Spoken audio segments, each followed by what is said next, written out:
to dig several layers beneath the major headlines as captured by newspapers. On today's edition of the program, the newspapers are focusing on the flood which hit Boya subdivision in the southwest region of Cameroon, and of course President Paul Biya violating laws as he has not called for by-elections to elect some deceased or MPs who have died in the country. The paper this morning are focusing on what President Paul Biya has been doing as President of the Republic of Cameroon for the past 40 years by violating the laws or the electoral code that gives provision for by-elections whenever MPs die. We shall dwell on that this morning.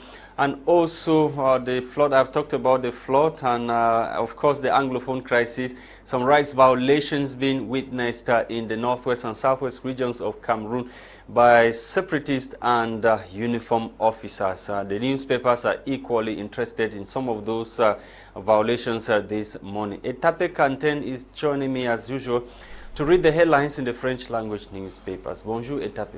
Good morning, Lasha.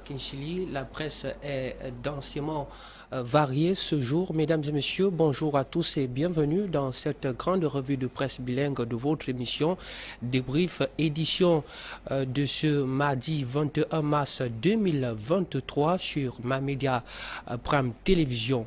Contrat d'exploitation des puits gaziers de Yoyo, voilà, énorme scandale. C'est d'ailleurs l'interrogation que l'info à chaud pointe à sa grande une ce matin. Selon nos confrères, la société civile des réconciliateurs qui suit depuis des mois l'évolution de cette opération qui a conduit à un accord sur l'exploitation des puits gaziers de Yoyo, situés à la frontière entre le Cameroun et la Guinée équatoriale et Dinten, affirme que cette convention est un énorme scandale comme celui du fer de l'Olabé Kribi. Des informations à retrouver dans les colonnes de la page 3 de ce journal en kiosque ce matin. Parlons à présent vision économique qui plaque à sa grande une de ce matin retombée du sommet de la CEMAC, 1700 milliards de francs CFA pour financer 15 projets intégrateurs selon les explications de ce tabloïd en kiosque ce matin, notamment sur la page 3. Ces projets d'envergure qui bénéficient d'une enveloppe de 1700 milliards de francs CFA doivent fournir à la sous-région CEMAC des infrastructures de développement aux standards internationaux pour un meilleur essor économique. La conférence des chefs d'État de la communauté économique et monétaire de l'Afrique centrale a abordé ces questions sur le plan structurel. Eh bien, des informations que vous verrez en lieu et bonne place dans ce journal en kiosque ce matin. Poursuivons notre exercice en économie, bien sûr, avec Econews qui nous informe ce matin que directeur général des impôts, la nouvelle ère, selon nos confrères, qui explique que Roger Athanase Meyon Abat est depuis le 20 mars le nouveau directeur général des impôts, qualité de dur à cuire par les chefs de grandes entreprises. Quelles sont les marges de manœuvre pour la réussite du lancement de la révision du Code général des impôts? En tout cas, c'est le décryptage que vous verrez dans la page 3 de ce journal présent en kiosque ce matin. Le même journal au bas de sa grande une, au niveau de sa petite une à gauche, le journal nous intéresse sur les coopérations allemandes, le financement des projets basés sur le genre présenté à Yaoundé par l'AGIS. Barrage de Natigal, le FNE sollicité pour l'encadrement de 2600 employés en fin de contrat. Des informations que vous verrez bien sûr dans les pages 6 et 17 de cette parution en kiosque ce matin. Prenons à présent le Popoli, le journal satirique qui met en scène deux personnages et titre à sa grande une: manœuvre à peine voilée pour la succession sur la piste de départ. C'est d'ailleurs l'interrogation que le journal nous propose.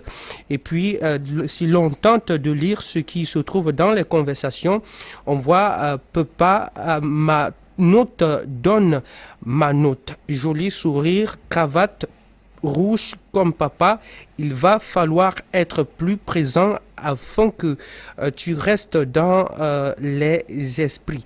Alors, vous comprenez notamment ce qui se tient comme information principale dans ces dessins.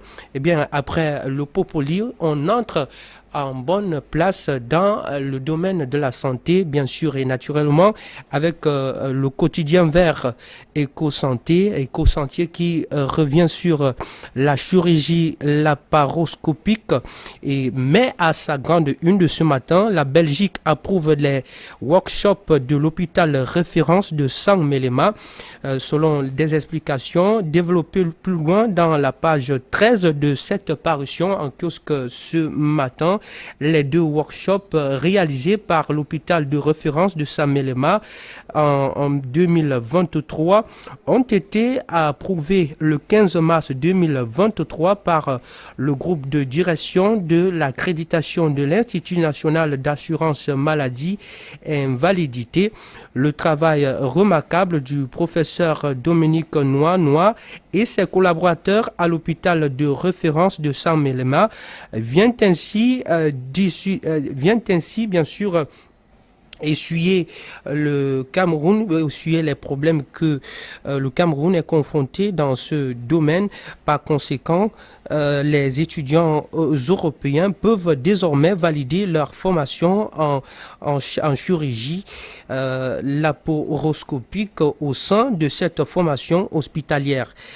Voilà, avant de terminer, santé bucco-dentaire, les conseils du docteur Chantal Sounou sont à retrouver également dans ce journal en kiosque ce matin. Mesdames et messieurs, c'est la fin de la lecture des unes de ces tabloïds présents en kiosque ce matin. Place à la découverte de ces parutions avec Lasha en anglais. Une fois de plus, bonjour. Bonjour, une fois de plus, Etape, Quentin. Good morning. Once again, televiewers on my media prime.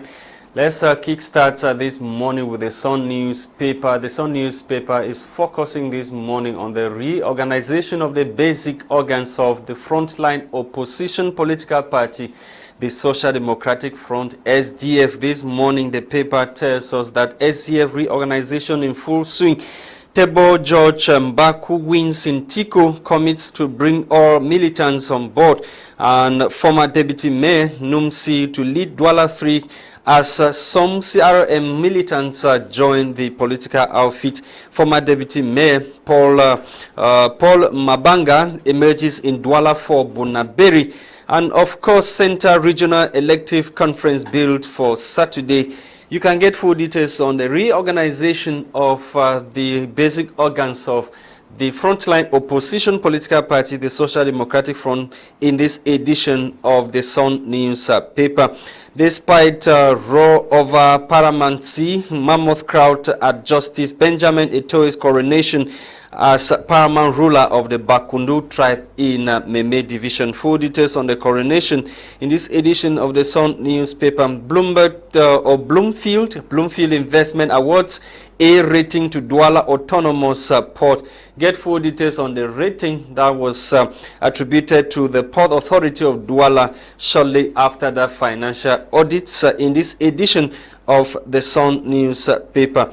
We take you now to Municipal Updates. Municipal Updates newspaper is focusing on the appointment of Mayor Abath Atanase as new Taxation Director General. He was appointed recently by President Paul Biya to head that institution. You can get full details in this edition of Municipal Updates newspaper. Over there in Boya, after deadly flood, Mayor embarks on mass demolition of some structures constructed, in risk zones.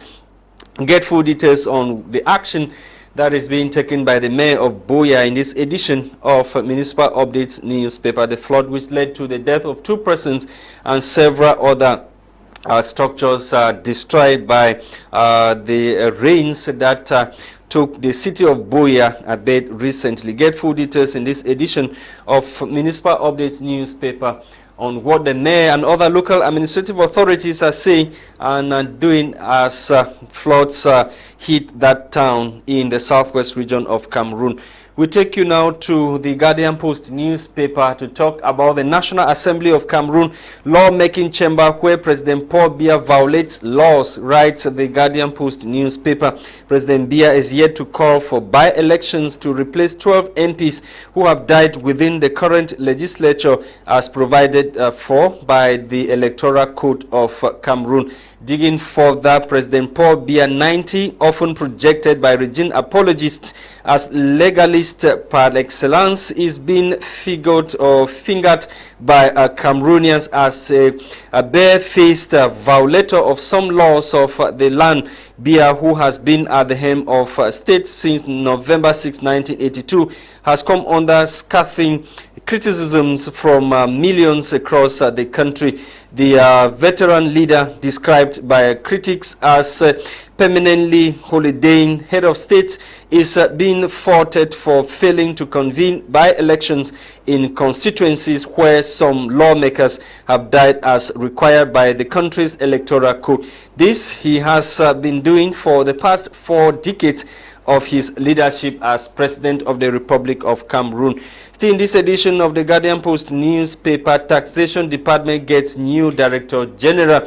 Get full details on the profile of the new Director General who was appointed by President Paul Biya recently. He is from the East region of the country. And MINREX boss hails La Francophonie for promoting peace, cultural diversity in Cameroon. The Minister of External Relations, Le Jeune Belambela, has hailed the international organization La Francophonie for promoting peace, cultural diversity, democracy and development in the country. The minister was speaking yesterday in Yaoundé. This was during a ceremony to commemorate the 53rd edition of La Francophonie Day across the world. Get full details on page 7 of this edition of the Guardian Post newspaper. Over there in Buea, chief town of the southwest region, after Buea flood, southwest governor shifts blame to population, accuses them of indiscipline, non-respect of regulations.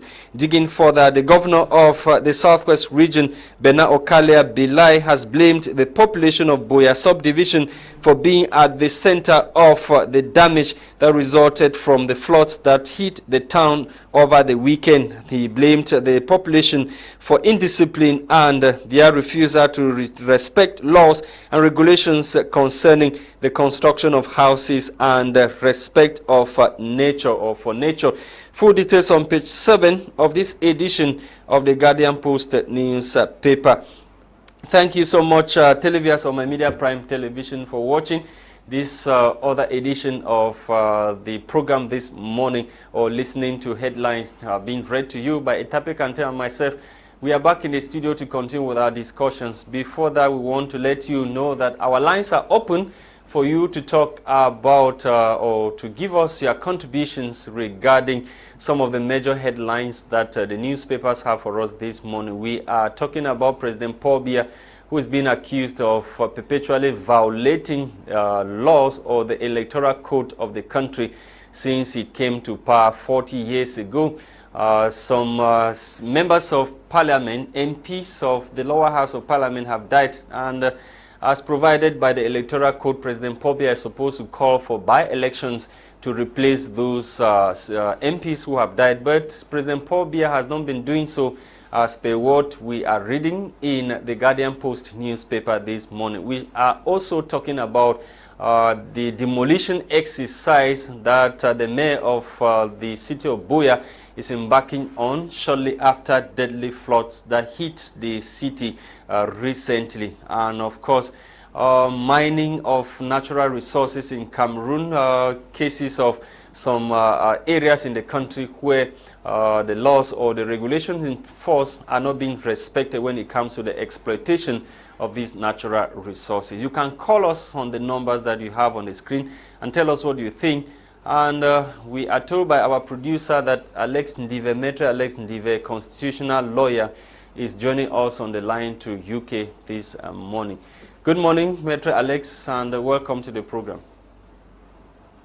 Good morning, Mr. Lasha. Good morning, Mr. Etape. Good morning to your entire team, and good morning to the beautiful people of the Cameroons. Always a pleasure to be on your program, to give some facts and maybe some opinion. And I hope, as a leader of an opposition political party, when I come on your program, I'm analyzing policies or facts. My mission, I never go personal.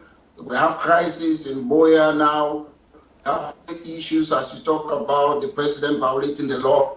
That is what we do. We scrutinize the government's policy and we hold them into account how they hold taxpayers' money.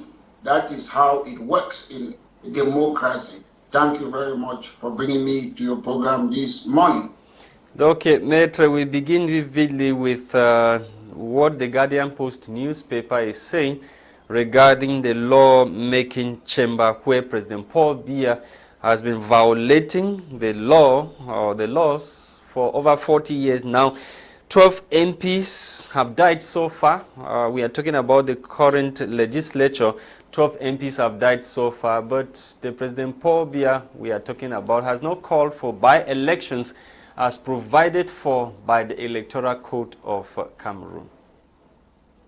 Mr. Lasha, more than 10 years ago, I was in Boya, and I raised this question to some people: how come that when MP they passed away, they are election? This was the answer I got. They are scared that if they replace the MP, somebody is going to kill the other MP. That was the answer I got. I asked it more than 10 years ago. I've been asking the same question. And again, should I blame President Paul Biya for this? My answer is no. The reason we have opposition is because opposition, they have to check the president, they have to bring this in parliament, but they don't. Then they call themselves opposition. When I come on your program and say there's no opposition, these are the things I'm talking about. When there is a loophole, when the executive breaks the law, they have to raise it, they have to call the president into question. But people are not concerned in the Cameroon. But if they don't care. Maitre, if you are an opposition and you are not in the institution that makes, laws, how are you going to call government to action? If you are just sitting on the fence, you are talking, Mr. who is Lasha, going to listen to you? You have to start at the institutional level. I personally have influenced the government as an individual. Each time you bring out these things, the government reacts. I know how the government operates. If you don't mention it, if you keep quiet, you don't say it, the government think it's okay. But if you point it out, like recently I said President Paul Biya is breaching Article 5 of the Constitution. They are listening to what I'm saying now. They will go and check if it is true. But if the oppositions are silent, those who govern the country are silent, if you don't say anything, Mr. Lasha, even you as an individual, if somebody don't say your shoes, your shirt is dirty, maybe you don't see it, you keep quiet. So I don't blame Mr. Biya on that. The point is, we have also a do-nothing opposition political party. It is their job. We don't need a newspaper. Mind them. Some of these people, they earn money in the government. They are being paid. Some of them are in coalition with the government. So they are protecting their interests.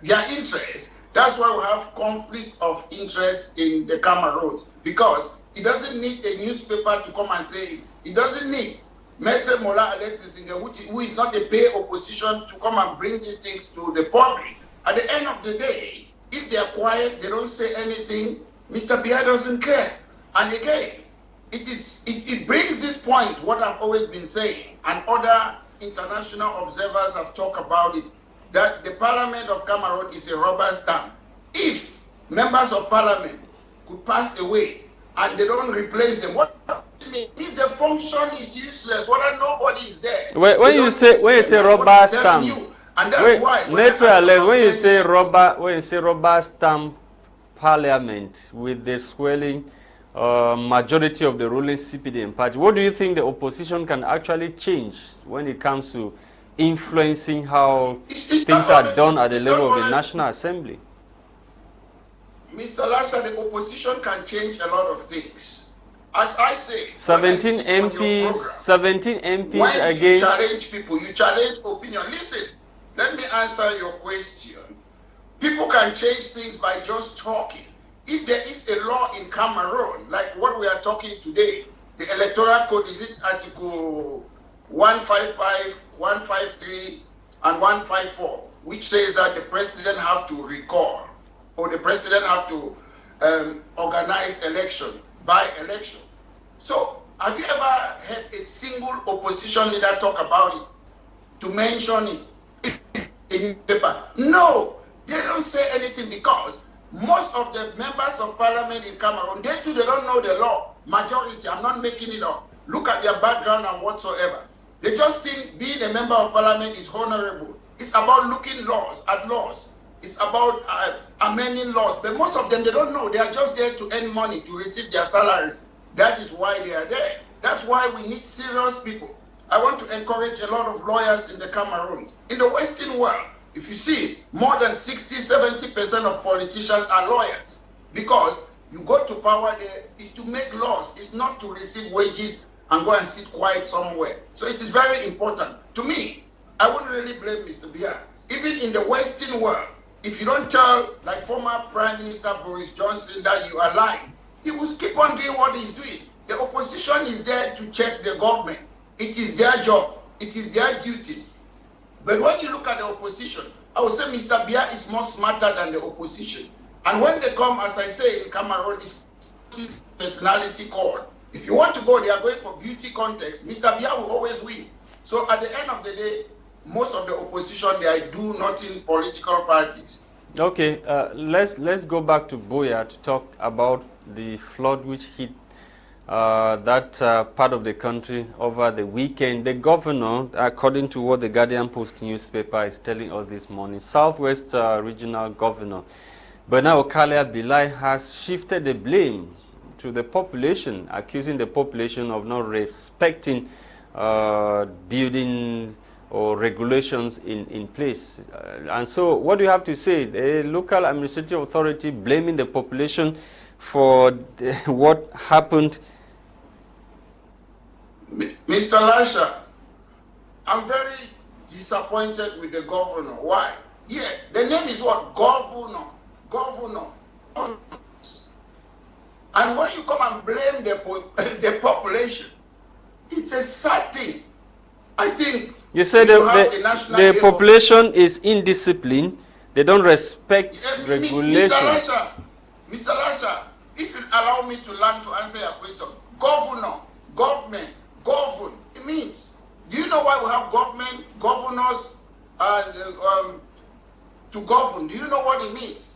It means people are going to be indisciplined. You are there to govern them. You are there to tell them what is right or wrong. That is why. He said they are indisciplined, they don't respect laws. Mr. Lasha, I always say, you don't blame a criminal. If you don't respect laws, are they not sanctioned? Has the governor ever sanctioned somebody for not respecting the laws? So the governor is the problem, not the population. Laws are there to be respected. If you respect it, let the governor come on air on your program and say people did not respect the law, and these are the sanctions that I gave them. So the governor should blame himself, not the people. If people don't respect the law, you sanction them. How many sanctions have the governor given to those people? So at the end of the day, they should learn to take their responsibility. You don't just become a leader or a governor or mayor, then you start blaming the people. At the end of the day, planning permission were given to those people. They should investigate it.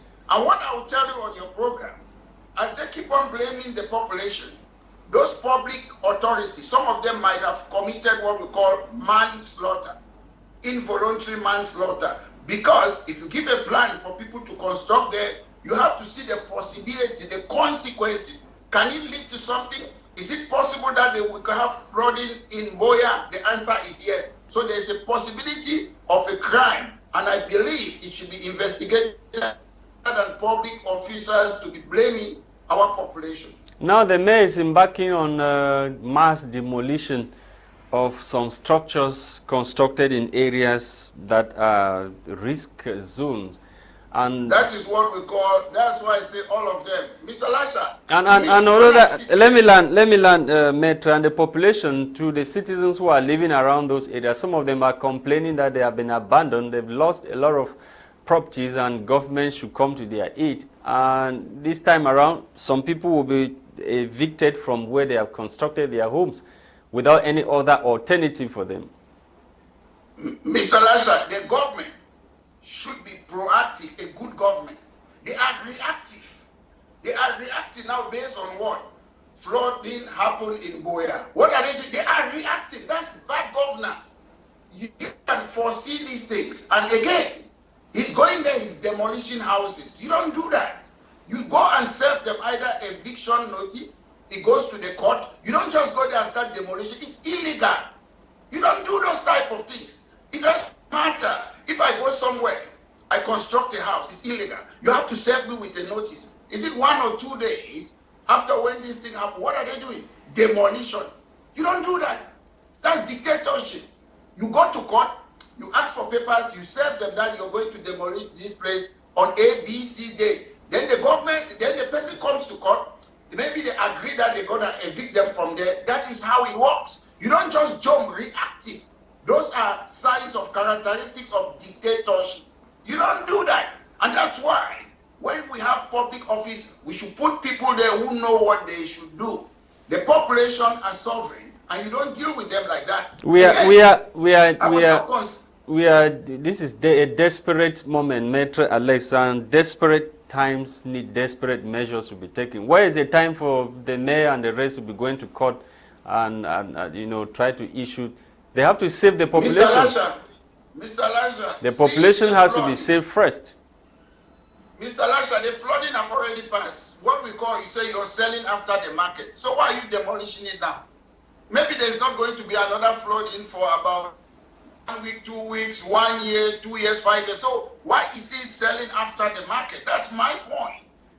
The law is the law. You don't just come and break my house. Unfortunately, I wish I was in that country, the Cameroons, because some of these people, they take the laws into their hands. If they do such things, you can sue them. They have no right to come and break. Even if I go and build a house illegally somewhere, you still have to go to court. You don't just come and demolish it, or you don't have no plan. No, you don't have powers. That's why we need checks and balances. Now they are reacting, and people have died. And I'm the one saying it in a public television. A crime, there's a possible crime of manslaughter. We need to investigate. We need to know how come that those people they constructed in that place. Whose responsibility it is? Even if they don't have a plan, Mr. Lasha, the fact that either you're a governor, you're a mayor, it's your job to govern that area. If people go and do illegal things and it leads to the loss of lives, you are still responsible. Okay, Etape. Bonjour, Maître Alex Diver. Eh bien, on va tenter d'embrayer dans le domaine de l'économie. Contrat sur l'exploitation des puits gaziers de Yoyo. Là, c'est dans la frontière Cameroun-Guinée équatoriale. Selon le journal L'Info à chaud, eh bien, c'est un deuxième scandale après celui de l'exploitation de fer à l'Olabé-Crébi. Quel est votre décryptage par rapport à cette actualité?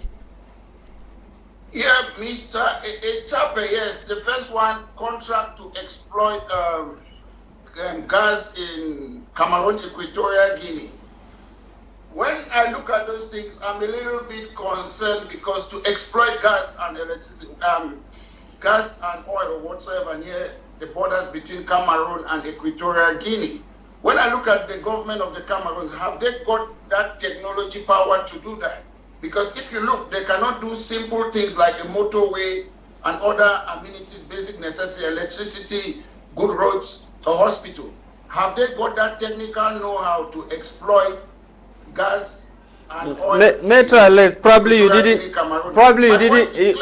didn't get Quentin Etape very well, Metro Alex. He's talking about a second scandal after that of CRIB that has to do with the exploitation of iron ore. He's talking about the exploitation of gas along Cameroon's border with Equatorial Guinea that did not respect the contract. There's a lot of abuse of the terms of the contract. It boils down to the same thing, Mr. Lasha. We in the Cameroons, we have a lot of scandal. It boils down to the same thing. And I heard there's another one. Why auction the natural resources? Because it's as if that gas, the exploitation of that gas along Cameroon's border with Equatorial Guinea has been auctioned. What the newspaper is saying this morning, giveaway price. Yeah, what you just said to me, if you would have allowed me to learn, I would have informed you that when you hear that they want to exploit gas or what, it's not for the benefit of the people of the Cameroons.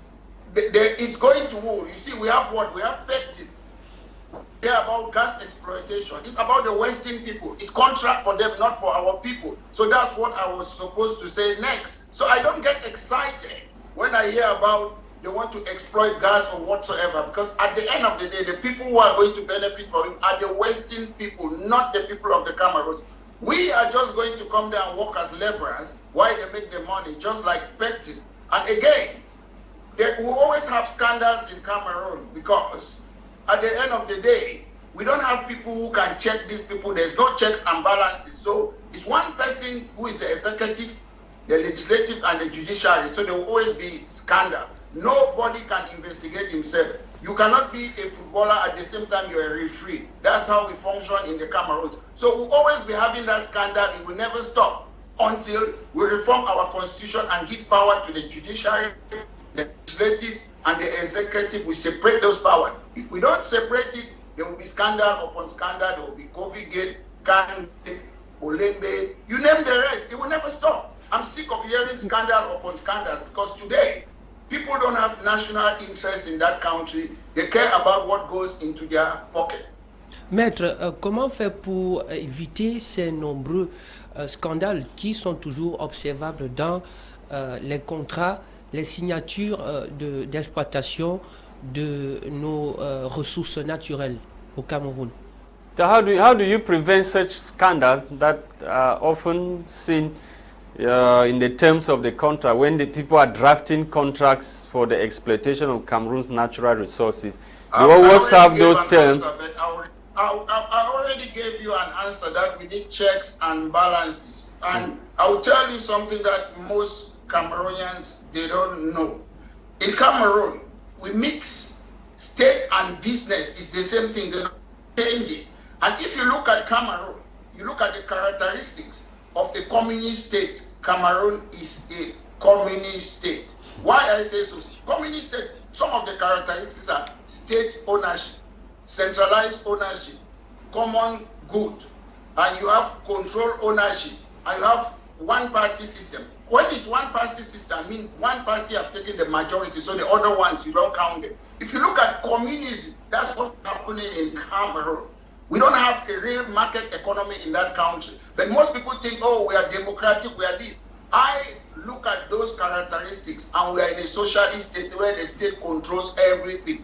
And it is difficult when you are in such a circumstances, having such characteristics, it is difficult to have transparency because at the end of the day, I'll give you a simple example. Look at the case of Martinez. The government cannot investigate itself. They will keep on dragging it on and on. That's the difficulty we have.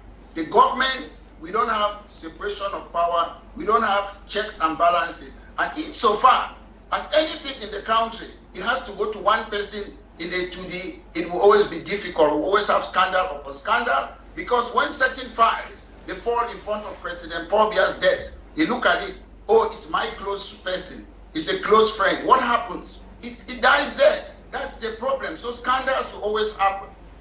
D'accord, maître, restons dans l'économie pour parler à présent des dépenses fiscales. Eh bien, le Memphis qui consacre 439 milliards de francs CFA aux entreprises et aux ménages. Comment comprendre cela? Quelle entreprise? Le Memphis, le ministère des Finances qui consacre... Voilà. Yes, they say the Ministry of Finance of Cameroon has dedicated the sum that he read to you to some private, yes, 439 billion francs CFA to some enterprises and households in Cameroon. What is your reaction to that? Mr. Lasha, I don't know directly those enterprises, but my concern with Cameroon, when a minister is allocating funds to certain enterprises, bien sûr, il faut préciser c'est dans les dépenses fiscales.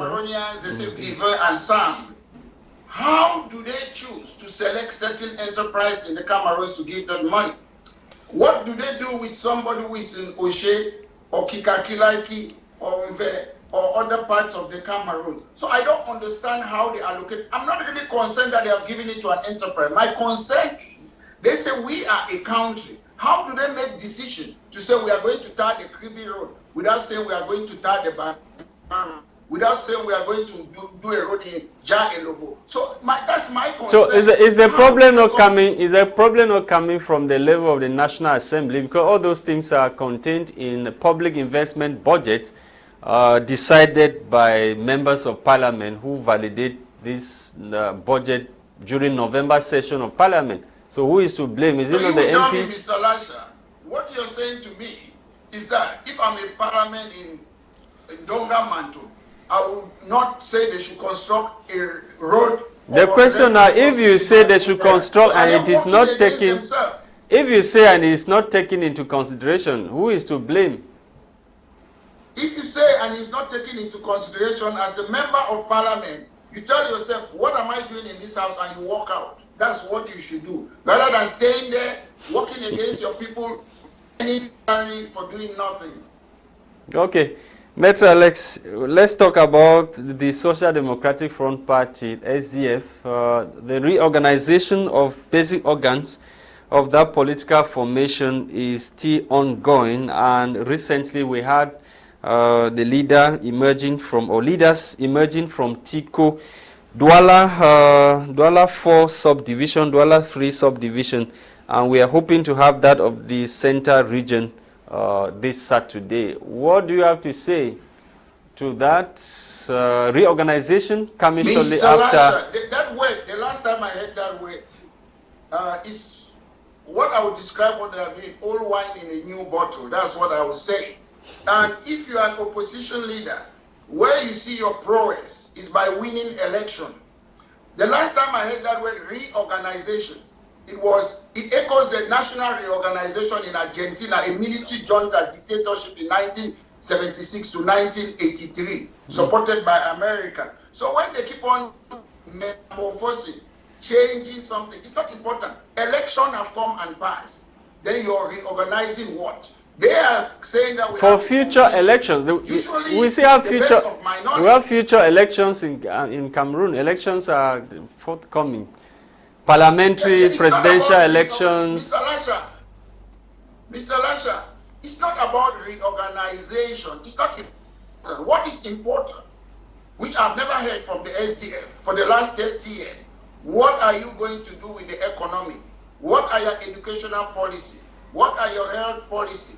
What are your royal affair policy? What are your housing policy? Environment, transport, tax, equal opportunity. That's what people they want to know. You're reorganizing your house. Mr. Lasha, if I'm reorganizing my house inside here now, people outside they don't know. Voters, they want to know, what do you stand on the French Cooperation Agreement? What do you stand on the integration of Cameroon inside CEMAC, which is in breach of Article 5 of our Constitution? If they want to be playing window dressing exercise to the gallery, they say they are politicians. It's a disgrace. They just feel. It is my duty to look at the laws of the Cameroon and say people are looking at what is happening. People are so passionate with SDF that they love SDF for no reason. I want to know, maybe if I want to vote SDF, what do they stand on the economy? We in the British Cameroon National Party, we believe that health should be free for all the people in the Cameroons. What do they believe? That's what is important, Mr. Lasha. It's not about reorganization and having position. I'm the Secretary General. They should start by organizing, sorting their problem with the Nietzsche and the rest. That's what they should be doing. That's what I'm asking you, Metro Alex. I'm asking you that a divided party can never win an election. Metro Alex, Alex, go and clean their house first before they reorganization. Metro Because Alex, they have a mini appetite inside their party. They segregate against their militant. They sack people like Siga and Sanga, Ben Muna, Professor Tamanjob, Asongani. They should learn to be democratic and accept different opinions in their party. Insofar as they cannot accept different opinion, they are a party of the past. Metro, I was asking you that with everything that you cited, some of them, what is happening with the auto-exclusion of G27 plus, the 34 members that were excluded, and the loss. I'm talking about the failure during the last senatorial elections in the country. Don't you think that it is enough reason for the Social Democratic Front Party to reorganize its house and see how they can come together for future elections? Mr. Lasha, to be honest, that word reorganization is a loud sounding nothing. What is important, as I say, is old wine in a new bottle. If you want to change a party, reorganization starts when you change the leader. They have had a chairman of a political party for 30 years or more. When you change that person, the new person that comes in will start to bring a new style and tell the people, this is what I'm going to do. But if you leave the same old people there, then you say reorganization. No, you're chameleoning yourself to stay in power. That's what you're doing. It's not reorganization. It's putting a mask and putting a new face on top of your old face. So reorganization starts by changing a leader. Every new leader have a different style. If you remove Mr. Fundi today, put somebody who will come with something new. If you put a new leader, maybe we say, oh, I want to reunite the party. I want Nietzsche back. I want everybody back in the party. That is reorganization to me. Reorganization is not maintaining the same people at the helm of the power and try to remove your enemies in the power, getting ready to go to a convention or conference to try to stay in power. That's not reorganization. I've often said, better the CPDM political party that will understand how they operate than the SDF, which is not inclusive, which keep on kicking out members that have been in the party from time immemorial. A lot of people are very tribal in SDF. They just support SDF for no reason. I am talking about policy. What I want to know, what do they stand on the economy, education, justice, housing, taxation, transport? That's what I want to discuss with the SDF militant. I want to know when you are in power, those are the things you have to implement. What do you believe in? What do you stand with? Can you run a country? Are you competent? I want to have that discussion with people like the SDF political party, because you cannot just say you're opposition. Then people who are not even in parliament are more opposition, giving more, because opposition means contrary, giving different view, antithesis. That is what I'm doing. I'm doing what they should be doing, because some of them, they are in parliament. No matter if they have only 5 or 7 members of parliament, at least they are well placed more than myself. That's why they should learn, if they want to reorganize their party, by putting competent people, people who understand the law. Okay, Metro, we end with this last headline in the Guardian Post newspaper, talking about the outing of the Minister of External Relations of Cameroon, Jean Belambela. That was during a ceremony in Yaoundé to commemorate the La Francophonie Day yesterday. And the minister said, hailed La Francophonie for promoting peace, cultural diversity in Cameroon. What do you have to say to that? Promotion of peace and cultural diversity by La Francophonie in Cameroon. I'm listening. Mr. Lasha, are you French? What's Francophonie is to promote French? Metro, I will come back to you. I don't know. I have a caller on the line. I will come back to you. Our first caller, probably the last for the day, first and last for the day. Good morning, sir, and welcome to the program. Yeah, thank you very much. Yes, right on. What is your name? Where are you calling us from? My name is Michael. I'm calling from Boya. Okay. I listened keenly the brother on the podium, and I just want to ask, does he know? I'm not a militant of SDF, but I remember SDF has a manifesto. Has he ever taken time to look at the SDF manifesto? So what are some of the things that you read in the manifesto, since you have a knowledge of the manifesto? No, you can't challenge a party without knowing what it stands for. Because if I start narrating what is in manifesto, summarily say some of the few things you are on, and he's listening to you. Was presented to the state, which is their policy plan. That's why I'm asking that. What are some of those things that are contained in the manifesto of the frontline opposition political party? Their policy when they take government is all aligned in the manifesto. Sir, thank you for contributing. Thank you. Metro Alex, you heard the caller there.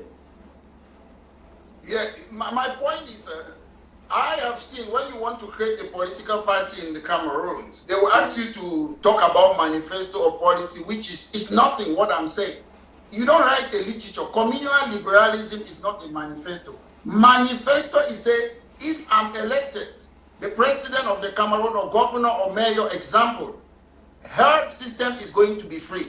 Manifesto is on education. If today I take over educational system in Cameroon, I'm somewhere, I have power, it will be autonomous. I will give it to expert. Government will not intervene. Those are our policies. If I go there and say NHS, like in the UK, NHS is a trust that runs the hospital. It's not the government. BBC is a corporation run by independent, not like CRT controlled by this. So I'm asking, what do they stand? Okay, on French cooperation agreement. Okay, he said they have given some manifesto to the government. When you gave your manifesto to the government, was there this Anglophone crisis? What is your manifesto on Anglophone crisis? They don't have a manifesto. Manifesto is based on things that affect the people. That is, okay, we don't have electricity, we don't have pipe-borne water. If I come into power, this is what I will do about electricity. This is what I will do about pipe-borne water. Maybe I will not like borehole, I don't want borehole. This is what I will do. They don't have it. They don't know that. They think that when you write a document, the reason the government is asking you to write something and give it to them, they want to make sure that you're not saying something that is dangerous. They want to control you. Manifesto is an example. I can say, if I win election today, I will reform the constitution of Cameroon. I will bring a community that will sit. That's my manifesto. What do you stand about constitutional reform? For 30 years, SDM have been talking about federalism. Federalism is the form of a state, and that's a matter for constitutional lawyer, not just one party to deal with it. When I speak here, most people come and talk they are SDF. I've never been an SDF militant, but from day one, I was with the SDF, Liberty Square, Stadium. Okay, Maître, finish what you started saying with concerning the outing of Le Jeune Belambela regarding la francophonie. Yeah, I was saying about the Commonwealth. Commonwealth is there to promote the French culture. So when they talk about multicultural promoting what, then they will not be following. In Cameroon, our problem what we have in Cameroon. You say promoting peace and cultural diversity. That's what the minister said. Mr. Lasha, you put institution that bring peace. You don't vote peace. Mr. Lasha, peace, unity, those are just slogans. Those are words. If you want peace, you have to recognize the ethnicities in the Cameroon rather than forcing all of us to follow ENAM, which is inherited from France, military tribunal, inherited from France, École Normale, inherited from France, Gendarmerie, inherited from France. That you're not promoting peace when you're forcing us to follow French culture only, when we have double heritage. Beside our indigenous culture, we have two cultures. So when you're taking the French culture and forcing it in the English part of Cameroon, you're not preaching peace, you're preaching disunity, entropy. So action speaks louder than words. So what the La Francophonie, what the minister said does not conform with reality? Is that what you are saying? Yeah. Mr. Lasha, anybody talk is cheap. Talk is cheap. I'm saying, Mr. Lasha, I always give this basic example. If you have your children at home, 5 children, one say, I don't eat okra. The other one says, I eat stew. If you give them only one food and force them, there will be confusion in your house. But if you share their plate and give them different meals, what they like, the best meal, assuming that you have the money to give them, there will be peace. But if you say everybody must eat okra, there will be trouble in your house. Thank you, Maitre Alex Ndive. Thank you to that caller, lone caller. You're welcome. Lone caller from Boya this morning. And of course, Tebong, or Christain Tebong, thank you so much.